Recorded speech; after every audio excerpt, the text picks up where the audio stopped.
back to yet another episode of Radiant Homes, and in this season we have been discussing communication in the home.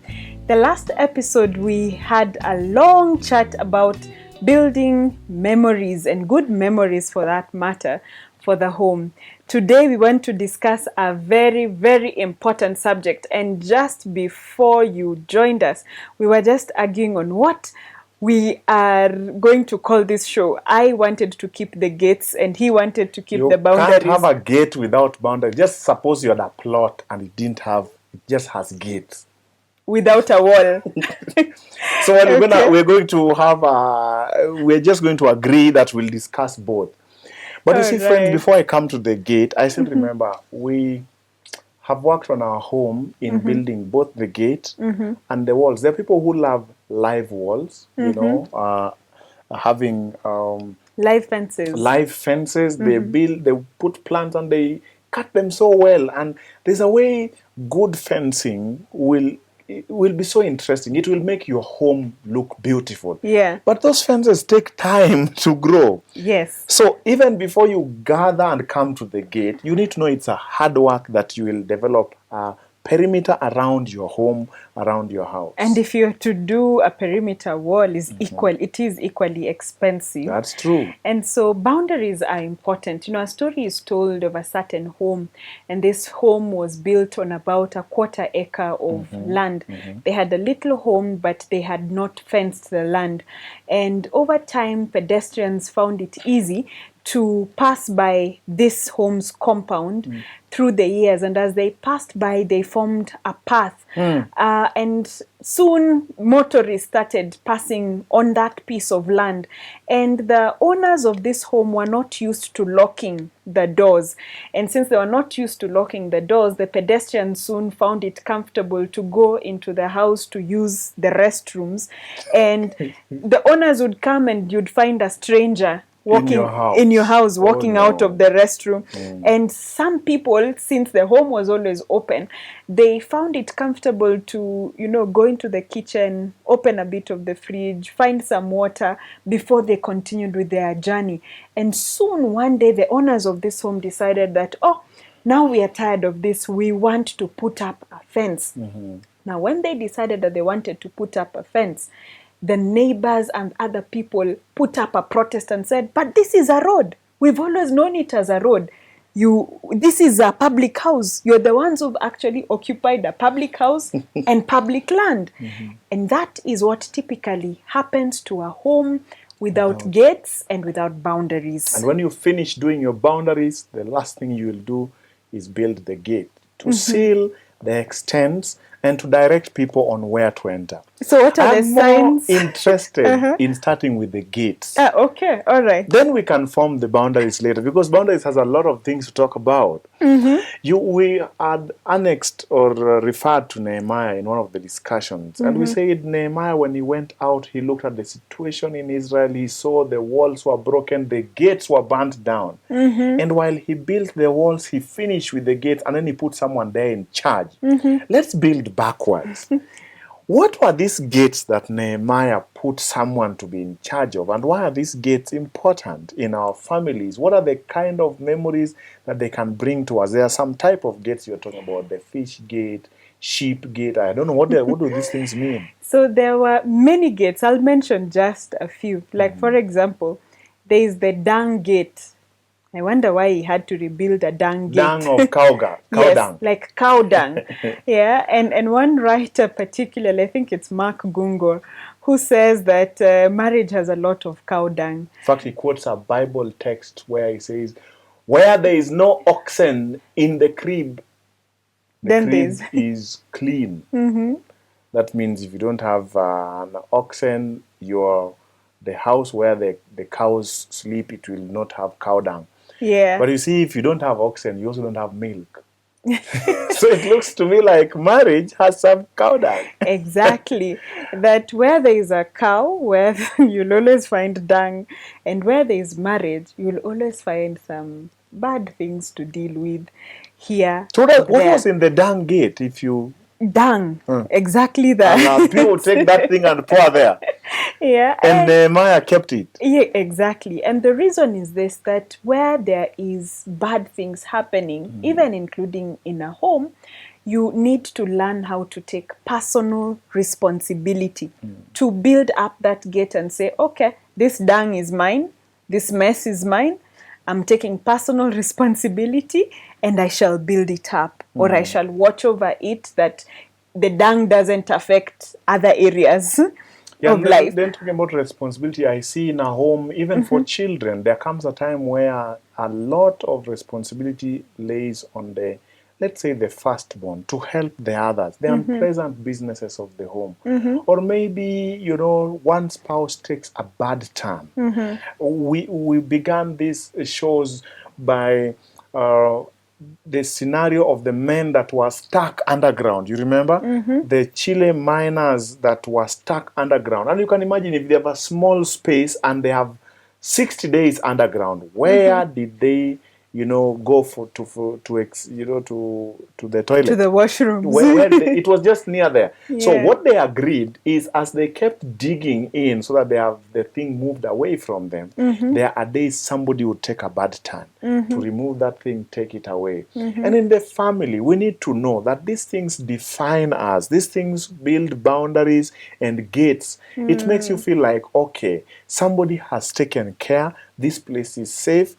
Somebody will take responsibility, and I will also take responsibility. I'm part of this. Children will be called upon to do little duties in the house. Yeah. And that is very important to keep. What about fish gate? They had There was another a gate sheep called gate, there was a fish gate, but let's speak about the sheep gate. sheep first, okay? Yeah.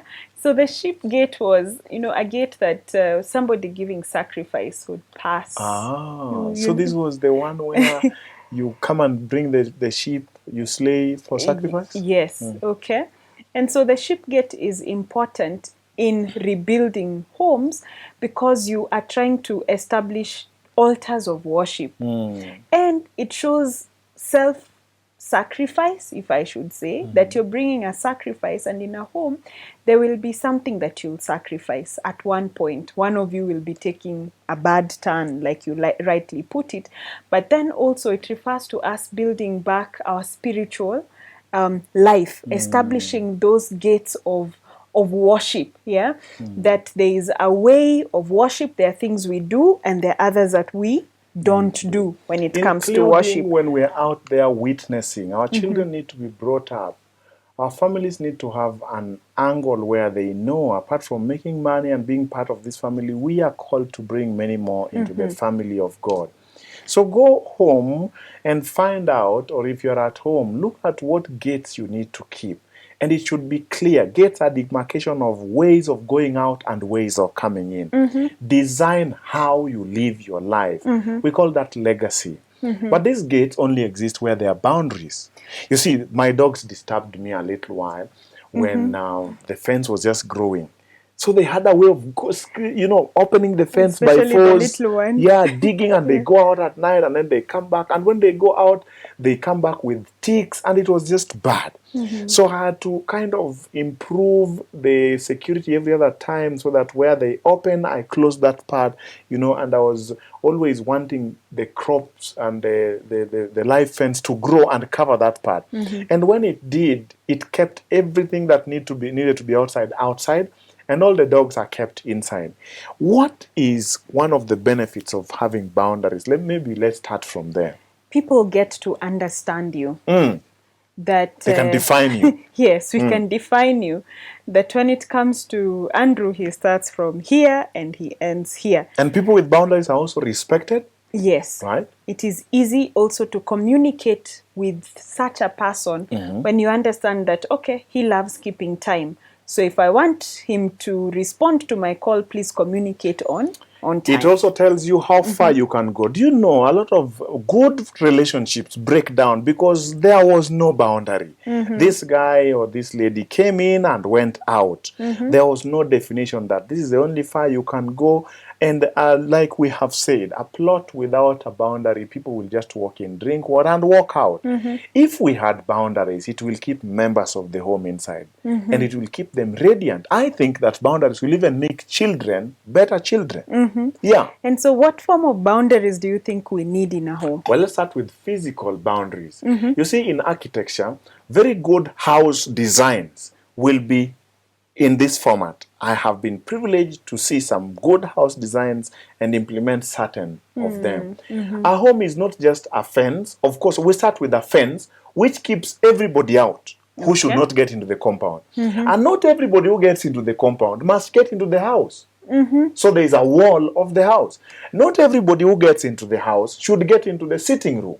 So all designs will have a porch, A holding area. a holding area. Yeah. So that when you are talking important, serious things with your people, and somebody has come to borrow an axe, or someone has come to ask you for money which you borrowed from him, you know, it doesn't have to come in. He can be held outside there. But even not everybody who comes to the sitting room must get to the bedroom. So then there is another wall.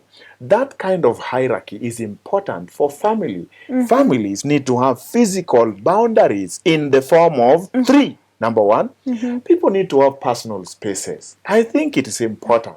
With a balance of dependence and independence, I'm going to come back to that, but let me just leave personal space, your own privacy or individuality, and then there are also boundaries on health and safety. Now, when it comes to physical boundaries, it's also important to watch on who comes in physically into the home, because there are children that have suffered abuse because of the people we let to live inside our homes. And homes with abuse cannot be radiant, right? Yes. And then it's also very important to watch out for how you conduct yourself physically as a married person, for example. You can't be, you know, a married man and then you are busy giving long, inappropriate hugs physically to someone else. So that's maintaining appropriate distance of touch. Yes. And this needs to even be taught to your children and establish also physical boundaries with them. There's an age when your children have grown, you don't just walk into their bedroom and just come out. There is a reserve now you start creating that everybody can feel. Even my dogs, there is a boundary I've created for them.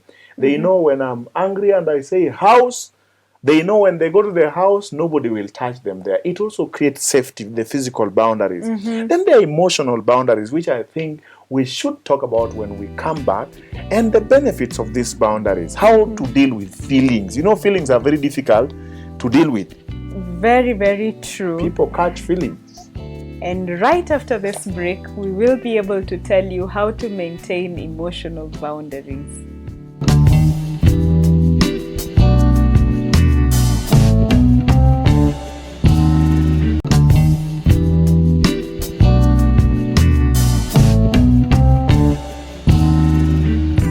Welcome back to Radiant Homes. Just before the break, we were discussing emotional boundaries. In this show today, we are talking about how to maintain boundaries and keep the gates of marriage. So what are you telling us about emotional boundaries? Well, there is a good balance you need to have when it comes to boundaries. First of all, the fact that you're married means there is no boundary between the two of you. The boundaries we are building are supposed to keep the two of you safe. But even within the two of you, there's an extent to which the individuality needs to be kept. For example, if you are taking responsibility of everybody else's emotions, I think then you are missing emotional boundary. You can't manage your own emotion. You get angry till you jump on the roof. I think you need to have a boundary even with yourself and with other people. You can't allow people to dictate your own feelings. That's a sign that you have no emotional boundaries. So on emotional boundaries, it is important you know how to respect people's feelings, and this will even help you in your conversations with others to be able to pick up feelings. So what ways actually demonstrate that you respect somebody else's feeling? If I come and tell you, I am feeling angry, and you say, no, you should not be angry. They are feeling angry. There is nothing wrong with someone feeling angry. The boundary is supposed to keep other people outside. This person is inside. They are feeling angry. Yes, they are angry. Your children are angry. They are angry. So accept that they are, but there is now the point where to the person who is angry, what do you do? Do you have a boundary with that emotion so that you know it must not, affect everybody else, where you are angry at work and then you come beating children for no reason? Okay. Does that make sense? Yes. Then also on emotional boundaries, it is important to recognize that marriage is an exclusive engagement. Exclusive and that's why means what? you stand at the pulpit and you make your marriage vow, and part of that vow, part of it says, forsaking all others. And I remember a certain story that we were told by a pastor just before we got married. She asked us, specifically him, and there are two homes in a home. Two houses. Or two houses. Okay, let's say I go home, I build a house next to my mother's house. So that was the illustration. Yes. Then one day I come back. Then one day you come back and both houses are on fire. It's a theoretical question, and all the two ladies are in the house, my mother and my wife. Who will you save first if you only have a chance to save one person? Well, I messed up on that question. I said I'll save both of them, or I'll save my mother. Exactly. And when it comes to marriage, your home comes first. Yeah. Your relationship comes first. Now, many people have landed in trouble when those boundaries are not respected. What emotions do you share out there? For example, if I'm disappointed in my spouse and I start going to share this with somebody else, especially of the male gender, likely thing to happen is you might develop sympathies which are not appropriate, and emotional connection with somebody else which is not appropriate. Yeah, and that severs the connection between the two of us. That can also happen either way, and this can happen through sharing personal information or personal stuff about the home outside, about the home, or about yourself. What are you feeling that you should be sharing with your spouse, but you carry the things that you're feeling about yourself and you carry them outside. So you find somebody else outside has a better love map or emotional atlas about you than your spouse. I think the place where it shows you still care and love your home and you've kept its boundaries is when I am disappointed in you, I come and tell you. And that is important. Emotional control. Yeah, and when you're happy, you also come and... So who do you share with? Like your highest points, your lowest moments, your greatest aspirations. That emotional connection, it could be with a workmate, it could be with a churchmate. Those are the things that sometimes and many times lead to infidelity because you do not respect the emotional boundaries. So the next time before you share, you want to ask yourself, should I be sharing this with this person? They actually say don't tell anybody about your health and your family unless it is good. And let's move on now to mental boundaries. That was physical and emotional. You see, there are people who struggle with this. They think it's not important, but you see it in time management. Somebody can't just keep time. Somebody can't just say no to an activity that is affecting their home. Somebody can't independently think and give their own opinion. There is a joke I see online where the wife has gone to the hospital. The wife is being asked certain questions, and the wife is just referring to mzee all the time. While marriages have individuality, we agree, there is a part where you work together, but there's also ability of just thinking on your own, there's a good story in the Bible. One day, Zipporah walking out, this was Moses' wife, is it? The child has not been circumcised. Yeah. An angel shows up and wants to kill them because a duty has not been done. Okay. Well, some of the ladies would have said, what an mzee. But you see, this is already bad. The child is dying. Have you seen someone who is about to die? They can't make a consent for their husbands or wives to be, operated on, and it's getting bad. I think that is a mental boundary we need to build with correct balance of just knowing, here now I have to act, here I have to say no, for the interest of your home, ability to decline things that are going to affect your home. That is an important mental boundary. It is, I agree. And there is other boundaries, like financial boundaries. Talk to me about that. So many homes have collapsed because there is no gate, there is no fence around your finances. So your in-laws can walk into your bank account and say, we need this amount today. Mama amesema. And because mom has said, all the amount is sent. There are others where a pastor can walk into your bank account and say, we need this amount today. Pastor amesema. And then you come back and say, pastor has said. Or even a boss calls at night and says, come to work. Boss ame? Boss amesema. I think it's important. These are important boundaries for us to develop at home. Yes, so it is important to put a boundary on how do you agree on financial matters. Can people actually come from outside the home and dictate how you're spending money to the detriment of the home? You know, which priority? Because there are people who, their children have never enjoyed their money, but everybody else person has the attention. Exactly. What about maybe, there's social boundaries of people that you interact with. Yeah. Toxic relationship or friendships. We could talk about inability to maintain good boundaries, and here it can be social media, we can, online or things like that. Is there a clarity of, this is my home, these are the things I talk around my wife, this is, this is the extent of let's call it romance. No, not romance. Like what should you affectionate words? There are words for your children, words for your wife, and then words for everybody else. Is there a boundary? Do we have a way of knowing these guys, when they are together, they are like this? Okay. Or this guy, he's a father of everybody, he's a husband of everybody. I mean, we must work hard to create a demarcation that for my family, this is how it works. And boundaries together with gates make homes beautiful. Yeah, and the social boundaries come, in terms of communication. I'll share a certain story that I hadn't told him. I'll share. For example, there's a time I got very mad. Somebody would keep calling at 5 a.m. in the morning, asking for prayers. And I'd be like, it's 5 a.m. in the morning. It's still family time, And he had to decide between picking that call and us engaging. Well, I don't remember that person.